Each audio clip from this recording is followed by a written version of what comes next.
ଆଜ୍ଞା ଆପଣଙ୍କ ପରିଚୟଟା ଦିଅନ୍ତୁ। ନା ହେଲା ଉଲ୍ଲାସ ଚନ୍ଦ୍ର ମହାନ୍ତି। ଆଚ୍ଛା ସୁନ୍ଦର ଗ୍ରାମରେ ଘର। ଆଜ୍ଞା ଶିକ୍ଷାଗତ ଯୋଗ୍ୟତାରେ ବିଏ ପାସ୍। ଆଚ୍ଛା କେମିତି କ'ଣ ଅନୁଷ୍ଠାନ ଚାଲିଛି ଆପଣଙ୍କର? ଅନୁଷ୍ଠାନ ବହୁତ ସୁନ୍ଦର ଚାଲିଛି। ଯାହା ହଉ ଏତିକି ଖୁସି ଲାଗେ ଯେ ପିଲାମାନେ ଛୋଟ ଛୋଟ ପିଲାମାନେ ଆସନ୍ତି ଏଠି ତାଙ୍କର ନୃତ୍ୟ ପରିବେଷଣ କରନ୍ତି ହସ ଖୁସି ମଜା କରନ୍ତି। ସେମାନେ ଯେତିକି ଆନନ୍ଦ ନିଅନ୍ତି ଆମକୁ ମଧ୍ୟ ସେତିକି ଆନନ୍ଦ ଦିଅନ୍ତି। ତା ଛଡ଼ା ଏ ଜାଗାର ମଧ୍ୟ ସେତିକି ପବିତ୍ର ଯେହେତୁ ଛୋଟ ପିଲାଙ୍କର ପାଦ ସ୍ପର୍ଶ ଆସେ ଏବଂ ସେମାନଙ୍କର ଆନନ୍ଦରେ ଏ ଜାଗା ଆନନ୍ଦିତ ହୁଏ। ସେଇଟା ବହୁତ ଭଲ ଲାଗେ। ଅନୁଷ୍ଠାନ ନାଁଟା ଅନୁଷ୍ଠାନର ନାଁ ହେଲା ବିଳାସୀ କଳାକାର। କେତେ ବର୍ଷ? ଏ ବର୍ତ୍ତମାନ 1 ବର୍ଷ ପୂର୍ଣ୍ଣ ହେବାକୁ ଯାଉଛି। ଏହି ଭିତରେ ମଧ୍ୟ ପିଲାମାନଙ୍କୁ ଆମେ ବିଭିନ୍ନ ପ୍ରକାର ଶିକ୍ଷା ଦେଇ ସାରିଲା ପରେ ତାଙ୍କର ସେ ଆଗ୍ରହଟାକୁ ଆଉ ଟିକେ ଦ୍ୱିଗୁଣିତ ଚତୁର୍ଗୁଣିତ ବା ଉତ୍ସାହିତ କରିବା ପାଇଁ ଆମେ ବିଭିନ୍ନ ଅନୁଷ୍ଠାନମାନଙ୍କୁ ନେଇକି ମଧ୍ୟ ସର୍ବସାଧାରଣଙ୍କୁ ପରିବେଷଣ କରିବାର ମଧ୍ୟ ଆଜ୍ଞା ପିଲାମାନଙ୍କ ସପୋର୍ଟ କେମିତି କ'ଣ ଅଛି? ଫ୍ୟାମିଲି ସପୋର୍ଟ ଫ୍ୟାମିଲି ସପୋର୍ଟ ତ ବହୁତ ମିଳେ। ଫ୍ୟାମିଲି ସପୋର୍ଟ ନ ମିଳିଲେ ତ ଆମେ ପିଲାମାନଙ୍କୁ ଏସବୁ ଜିନିଷ ଶିଖେଇ ପାରିବାନି।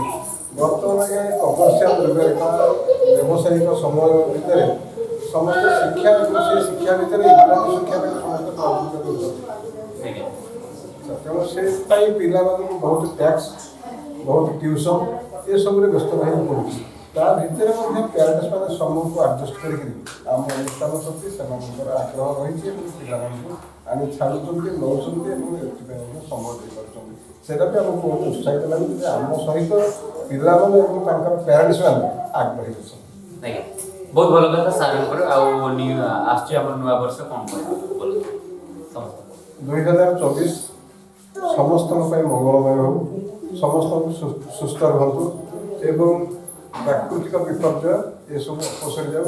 ପ୍ରଭୁ ଜଗନ୍ନାଥଙ୍କ କରୁଣାରେ ଆମର ଭାରତ ତଥା ବିଶ୍ୱ ଶାନ୍ତିରେ ରହୁ। ଏ ଯୁଦ୍ଧ ଏ ବିଭୀଷିକା ଏ କରୋନା ଛାୟା ଦୂର ହୋଇଯାଉ। ସମସ୍ତେ ଶାନ୍ତିରେ ଆଉ ବସୁଧୈବ କୁଟୁମ୍ବକମ୍ ଅର୍ଥରେ ସମସ୍ତେ ନିଜ ପରିବାର ଭଳି ଆପଣାର ଭଳି ମିଳିମିଶି ଚଳୁ।